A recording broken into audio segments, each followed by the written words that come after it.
The first time I wired the deposit for the Tuscan villa, the Chicago wind rattled my apartment windows like it was trying to talk me out of it, but I was already too deep in the fantasy to listen. My laptop screen glowed with the venue's website, sun-drenched stone arches, infinity pools mirroring cypress trees, a vineyard that rolled like green velvet under a sky I'd never seen in person. Claire's voice had trembled over FaceTime when she showed me the link. It's perfect, but it's 40 grand impossible unless. She didn't finish, she didn't need to. I'd been the family ATM since I landed my first copywriting gig at 22, covering orthodontist bills for cousins, down payments for parents' retirement condo, every crisis with my name on the return address. I typed my card number, hit submit, and felt the familiar rush, love as currency, sacrifice as sisterhood. The confirmation email pinged. I forwarded it to Claire with 17 heart emojis. She replied instantly, "You're my hero." I printed the invoice, pinned it above my desk like a medal, and told myself the ache in my chest was pride. Planning became my full-time obsession, spreadsheets blooming across dual monitors while my actual job blurred into background noise. I color-coded guest allergies, negotiated with florists in broken Italian via Google Translate, sourced vintage Chianti bottles with the exact 2015 harvest Claire demanded for the welcome toast.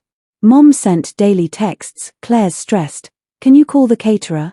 As if I weren't already on a first-name basis with Enzo, the chef who now greeted my emails with Cara Emily, "Your wish is my command." Dad Venmo requested $800 for groomsmen travel stipend. I paid without asking who the groomsmen were. My best friend Lila watched me spiral from the couch, wine glass tilting dangerously. This is a wedding, not a hostage negotiation. I laughed, told her love looks like logistics, then stayed up until 3 a.m. revising the seating chart so Claire's college roommate wouldn't sit near the ex who ghosted her. Every night I fell asleep to mock-ups of the candlelit aisle, Claire's veil catching golden hour light I'd scheduled down to the minute. The cracks started small, hairline fractures I patched with more money and manic optimism. Claire changed the guest list 3 times, cutting my +1 to keep numbers even, then adding her sorority little's new boyfriend who might propose. I swallowed the sting, paid the $180 per head upcharge without comment. The dress fittings turned brutal. Claire sobbed that the lace overlay aged her, so I overnighted Swarovski crystals from Vienna to be hand-sewn at triple overtime. Mom stopped asking how I was, started asking when the next deposit cleared. Dad's golf buddy needed a villa room just for one night. I upgraded him to the junior suite with the private balcony. Lila cornered me in my kitchen, voice low and urgent. "They're using you like a wedding ATM." I poured wine with shaking hands, told her she didn't understand sisterhood.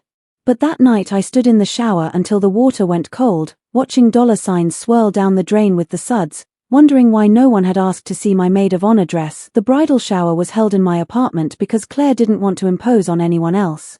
I transformed the living room into a sunflower paradise, fresh blooms flown in from Holland, a dessert table that cost more than my first car, a champagne tower I practiced building 3 times to avoid disaster. Claire floated in wearing a white silk romper and a crown of baby's breath, opening gift after gift I'd bought from their registry to get the ball rolling. Guests cooed over the Le Croiset set, the Dyson hair tool, the honeymoon fund envelope thick with my handwriting. I stood by the charcuterie board, refilling Prosecco, invisible except when someone needed a corkscrew or a photo. Toward the end Claire pulled me into a selfie, arm slung around my neck, caption already typed, "Best sister ever #bride tribe." The photo got 412 likes in an hour. My phone buzzed with notifications while I scrubbed gold confetti off the hardwood at midnight, knees aching, mascara streaked. Lila texted, "You okay?" I replied with a heart emoji, then cried into a dish towel that smelled like rosemary and regret. 6 weeks before departure, the group chat, once a cheerful avalanche of emojis and dress links, went eerily quiet. My check-ins about passport copies, dietary restrictions, and shuttle times floated unanswered like smoke signals in a storm. I called Claire, she let it ring twice, then texted, "Swamped, talk later." Later never came. Panic crept in like fog rolling off Lake Michigan. I emailed Matteo, the villa's event manager, "Any issues with the final balance?" He replied within minutes, "Everything perfect, see you soon, Cara." Reassured, I packed my maid of honor dress, a soft sage chiffon that swished when I walked, and a speech folded in my journal, words I'd rewritten 47 times until they sparkled. Lila helped me choose shoes sturdy enough for cobblestones but elegant enough for photos. "You're going to steal the show," she said. I laughed, but the mirror showed a woman with purple crescents under her eyes, cheekbones sharper than they'd been in years. I told myself it was bridal party glow. Deep down, a whisper asked why no one had asked to see my dress point 3 days before the flight. I woke to a notification sound I didn't recognize, sharp and foreign in the pre-dawn hush. The bridal party chat, renamed Claire's Tuscan Dream, had a new banner, a photo of the villa at sunset, my silhouette cropped out of the corner where I'd stood in the original test shoot. My name was gone from the member list. Heart hammering, I opened the last message, sent at 2:14 a.m. my time. "Family only from here on out. Let's keep the energy pure." A string of heart emojis followed, then a pin dropping the new chat without me. I stared until the screen blurred, tears hot on my cheeks. My thumb hovered over Claire's contact, then retreated. Instead I opened my banking app, scrolled to the venue's pending authorization, $18,000, final payment, set to process at midnight. My cursor blinked like a heartbeat. I called the airline. Change fees were brutal, but cancelable. The villa's policy flashed in my mind, full refund if primary cardholder cancels 72 hours prior. I closed the app, opened a new tab, and booked 2 economy seats to Florence for Lila and me. The confirmation pinged like a starting gun. Claire's first call came as I zipped my suitcase, the sound slicing through the quiet like a siren. I let it ring out, watched the voicemail icon bloom red. When I played it in the Uber to a hair, her voice was sugar-coated steel. Huge misunderstanding, the chat glitched. "You're obviously still coming. Call me." Lie number 1. At security, Lila raised an eyebrow. I showed her the chat banner. Her jaw set. "We're doing this." I nodded, throat tight. On the plane, I drafted an email to Matteo, fingers flying over the dim screen. Change of plans, primary guest arriving early with 1 companion. Please prepare the bridal suite for Emily Thompson and Lila Carter. I attached the original contract highlighting my name as payer, hit send before takeoff. The cabin lights dimmed, I stared out at the wing-cutting clouds, feeling the strange lightness of a decision made without permission. Lila squeezed my hand. "To new dreams," she whispered. I clinked my plastic cup of champagne against hers, the bubbles sharp on my tongue like truth. We landed in Florence at dawn, the sky a watercolor wash of peach and lavender over the Arno River.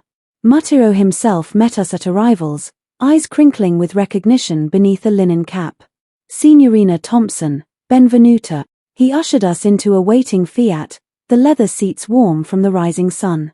As we wound through cypress-lined roads, he explained, the bridal party's advance team had arrived yesterday, confused to find the villa locked. "I tell them only the cardholder may check in." His shrug was pure Italian theatre. My pulse slowed to a steady hum. The villa gates swung open, jasmine spilled over stone walls, morning glories unfurling like welcome banners. Inside, the staff had laid breakfast on the terrace, warm cornetti flaky with butter, ripe figs split to reveal ruby flesh, a carafe of blood orange juice glowing like liquid sunrise. Lila gasped. I stood frozen, the reality of my own audacity sinking in. Matteo handed me the master key, brass glinting. "The entire property is yours until the booking ends." I closed my fist around it, the metal biting my palm like a promise kept to myself. We spent the first day claiming space with the reverence of pilgrims in a cathedral we'd accidentally bought. Lila and I carried our bags to the bridal suite, vaulted ceilings painted with faded frescoes, a 4-poster bed draped in linen the color of sea foam, French doors opening to a private balcony where wisteria dripped like purple rain. I hung my sage dress in the wardrobe next to Claire's empty garment bag, the chiffon brushing silk like a dare. Downstairs, the dining table stretched beneath a chandelier of Murano glass. I set 2 places, lit the candles meant for 120 guests. The chef, a wiry man named Enzo with a mustache like a calligraphy brush, appeared with a grin. "Signorina, may I cook for you tonight?" I nodded, tears pricking at the simple kindness. We ate under the stars, hand-rolled tagliatelle with black truffles shaved tableside, veal so tender it melted, a bottle of Brunello from the villa's private label. Lila raised her glass. To the wedding that is ours. I laughed, the sound echoing off stone walls, freer than any I'd made in years. Fireflies blinked in the olive groves, somewhere a nightingale sang. For the first time, the villa felt like it had been waiting for me. Morning brought the storm in high definition. My phone, on airplane mode until caffeine, exploded with notifications the second Wi-Fi connected. 6 to 7 missed calls, voicemails stacked like accusations. Claire's face filled the screen in a video message, eyes red, mascara tracks carving rivers down her cheeks. Emily, what have you done? They won't let us in, the gates are locked. Matiro says the contract is in your name only. People are crying. Fix this now. Behind her, suitcases lined the gravel drive, the bridal party in wrinkled travel clothes, the groom pacing with a phone to his ear. I watched twice, volume low, the Tuscan light slanting golden across my bare feet on the cool tile. Lila read over my shoulder, whistled. That's Academy Award level. I opened the villa's security feed on my laptop, 12 cameras showing the chaos in crystal clarity. Mom's sun hat askew, Dad on the phone yelling in broken Italian, Claire clutching her veil like a lifeline. I closed the lid, heart steady. Let them wait, I said. Lila poured coffee. How long? I smiled. Until the Prosecco is cold. By noon the driveway looked like a reality show meltdown gone viral. Claire had set up a live stream, #Claire and Alex forever, pleading with whoever hijacked our wedding to show mercy. Comments scrolled. This is insane. Is this a prank? Where's the sister? I screenshot the frame where my name flashed in the contract watermark, saved it for later. Matiro texted, Signora, the police are here only to mediate. Shall I allow entry? I replied, offer them water and the Wi-Fi password. No keys. Through the terrace telescope I watched an officer shrug, hand Claire a bottle, retreat. The groom's mother fainted dramatically into a suitcase, someone produced smelling salts. Lila and I ate gelato straight from the pint, narrating like sportscasters. And Claire attempts the tears again. Oh, solid 10 for consistency. The absurdity tasted like freedom. When the sun hit its zenith, I finally stepped onto the balcony, phone in hand, and called Claire back. She answered on the first ring, voice raw. Emily. I kept my tone calm, almost gentle, the way you speak to a child mid-tantrum. Yes, it's me. Having a lovely morning, how about you? Silence, then a sob. This isn't funny. Our guests fly in tomorrow. The photographer, the cake, I interrupted. The cake is in the walk-in fridge, safe. The photographer is rescheduled for my shoot at golden hour. You're welcome. Claire's breathing hitched. You can't do this.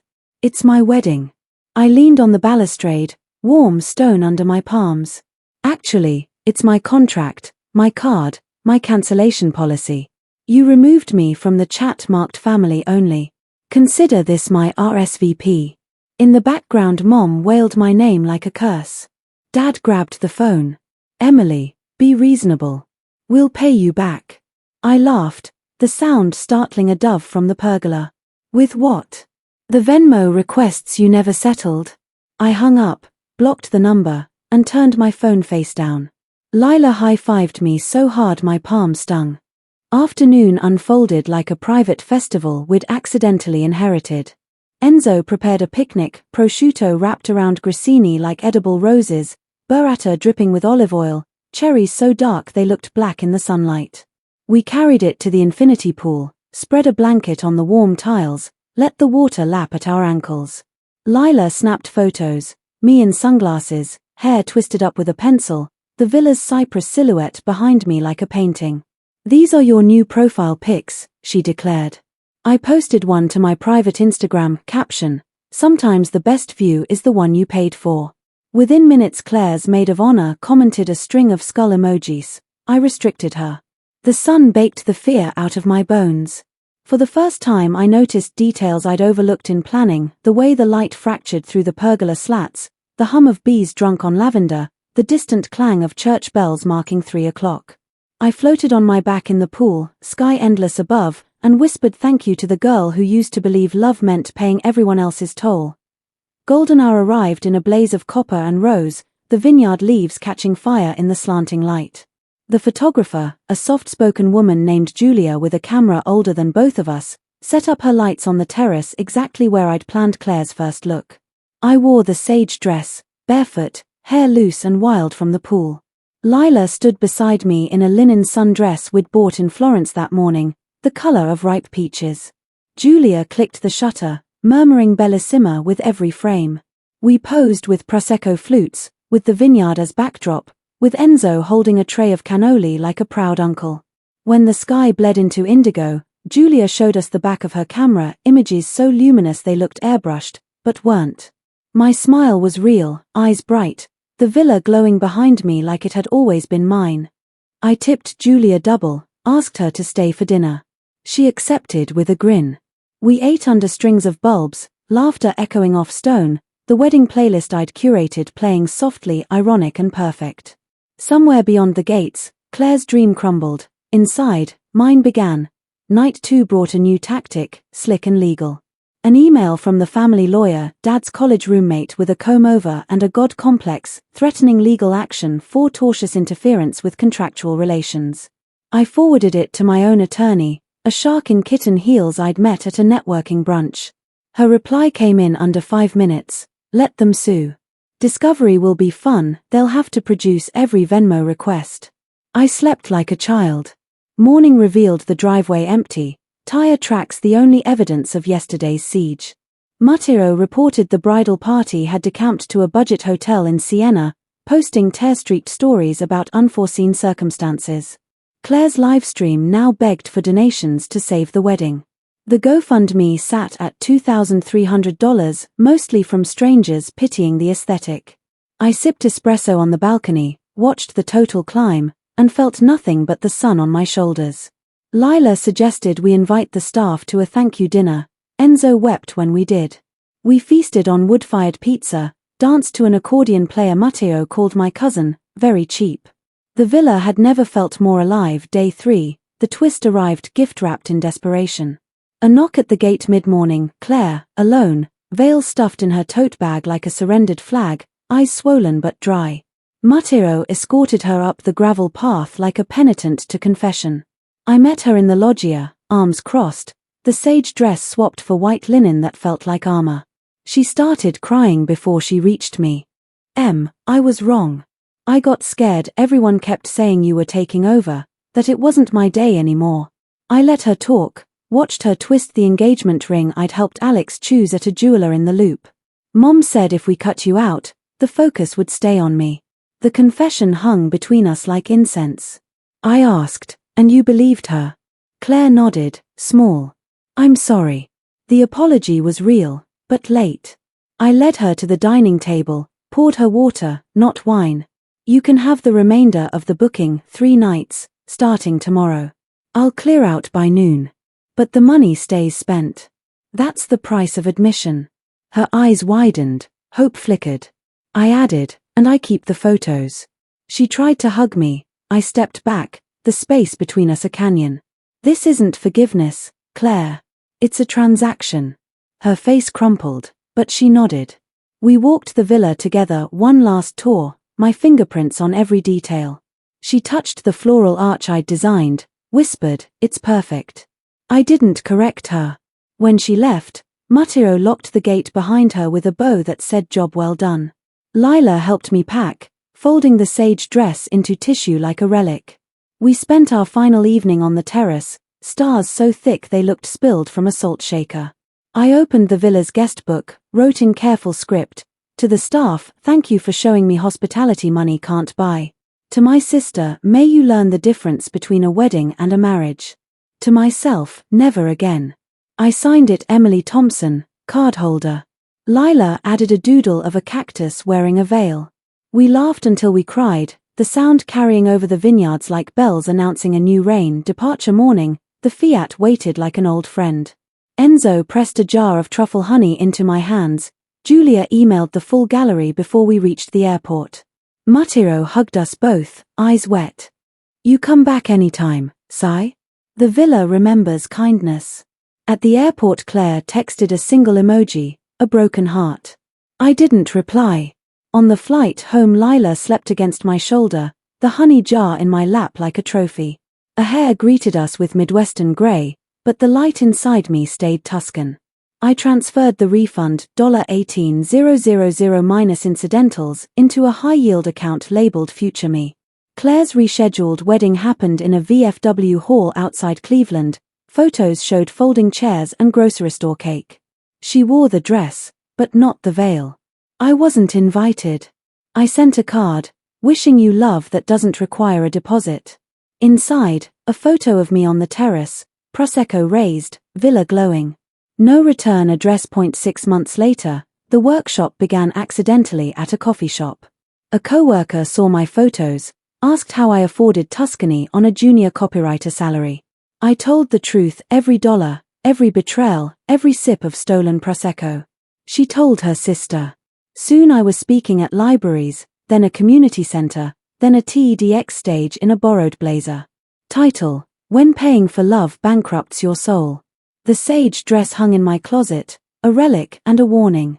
Lila designed merch, mugs that said cardholder of my own story. They sold out in a week. Claire reached out on my birthday, a text, "Can we talk?"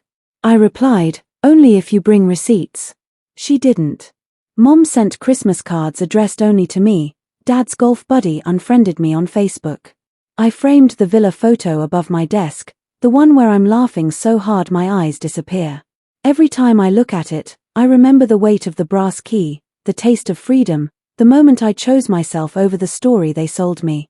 1 year to the day, an envelope arrived, no return address, Italian postmark, the paper thick as cream. Inside, a single Polaroid, the villa's terrace at sunset, 2 champagne flutes catching the light, my handwriting visible in the guest book open on the table. On the back, Claire had written, "I kept your entry. It was the truest thing here." Below it, a check $40,000, endorsed to me, memo line, "For the wedding that was always yours." I stared until the numbers blurred. Lila found me on the floor, check in one hand, Polaroid in the other. "What will you do?" she asked. I endorsed the check to a scholarship fund for first-generation college students, added the Polaroid to the frame. That night I booked 2 tickets, Amalfi this time, no weddings, no spreadsheets. Just ocean and the kind of silence that heals. As the plane climbed, I looked down at the patchwork fields and understood, the real destination was never Tuscany. It was the moment I stopped paying to belong, and started belonging to myself. The scholarship recipient's name was Sophia, a senior from Pilsen with a 4.0 and a dream of studying architecture in Italy. I met her at the award ceremony, her eyes wide as she clutched the certificate. "You're the reason I can go," she whispered. I shook my head. "You're the reason I could stop." Claire's wedding photos trickled onto Facebook, Claire in a simple dress, Alex beaming, the VFW hall decorated with grocery store roses. The caption read, "Love wins." I liked it, then unfollowed. Mom called on Thanksgiving, voice small. "We miss you." I let the silence stretch. "I miss the idea of you," I said, and hung up. Lila and I spent the holiday in Galena, drinking hot cider by a fireplace, planning a trip to Greece. The sage dress became a Halloween costume, the bride who stole her own wedding. People laughed, then asked for the real story. I told it, every time, watching their eyes widen at the part where I locked the gates. 2 years post-Tuscany, the villa emailed an invitation. "Anniversary of your stay, complimentary weekend, bring a guest." I took Sophia. We walked the gravel paths at dusk, her sketchbook filling with arches and light. Enzo cooked the same tagliatelle, Matteo poured the same Brunello. Sophia asked, "Do you ever regret it?" I thought of Claire's Polaroid, the check, the way my bank account now grew instead of shrank.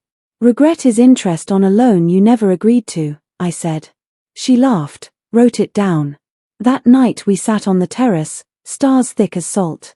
I opened the guest book to my old entry, saw Claire's addition below, "You were right. Love shouldn't cost." Her handwriting had improved. I added a new line, "Peace is the only currency that compounds." Sophia photographed it. The next morning we left before sunrise, the Fiat's headlights cutting through mist. I didn't look back in Chicago, The workshops evolved into a podcast, The Price of Belonging. Guests told stories of family loans never repaid, inheritances hijacked, love weaponized as debt. Listeners sent voice memos. I stopped paying for my brother's rehab, now I'm sober. I kept the cruise I booked for my parents, best vacation of my life. Claire appeared in episode 12, voice trembling through a filter. I thought love meant taking. My sister taught me it means giving space. The episode broke download records. She sent flowers, peonies, out of season. I donated them to a women's shelter. Lila and I launched a retreat in Door County, teaching boundaries over bonfires. Attendees left with journals, not invoices. One wrote, I came to forgive my family. I left forgiving myself. I framed the note beside the villa photo. 3 years later, Sophia graduated cum laude from Politecnico di Milano. Her thesis, Adaptive Reuse of Tuscan Villas for Community Spaces. The dedication read, For Emily, who showed me architecture begins with knowing your own foundation. She sent photos of the ceremony, her in a cap and gown, the Arno behind her like a silver ribbon. I flew to Italy for the first time since the wedding, met her at the villa, now a co-op for young designers. Enzo, grey at the temples, cooked for 50. Mutiro toasted, to the woman who taught us a villa is only as big as the heart that opens its gates. I cried into my Prosecco. Claire was there, uninvited but welcome, wearing jeans and no veil. We walked the vineyard at sunset. I paid off the VFW hall, she said. With my own money. I nodded. Good start. We didn't hug. We didn't need to. The night before I flew home, Sophia took me to the terrace where it all began. The table was set for 2, tagliatelle, truffles, brunello. One last golden hour, she said. We ate in silence at first, the kind that doesn't ache. Then she asked, do you think they ever understood? I watched the sun sink behind the cypresses, painting the sky the color of my old dress. Understanding isn't the point. Choosing differently is. She raised her glass. To choosing. I clinked mine against hers. The bubbles rose like tiny lanterns. Somewhere below, the gate stood open, no locks, no cardholders, just possibility. I left the brass key on the table, a relic for the next woman who needed to remember she could walk through any door she'd paid to open. The villa didn't need it anymore. Neither did I.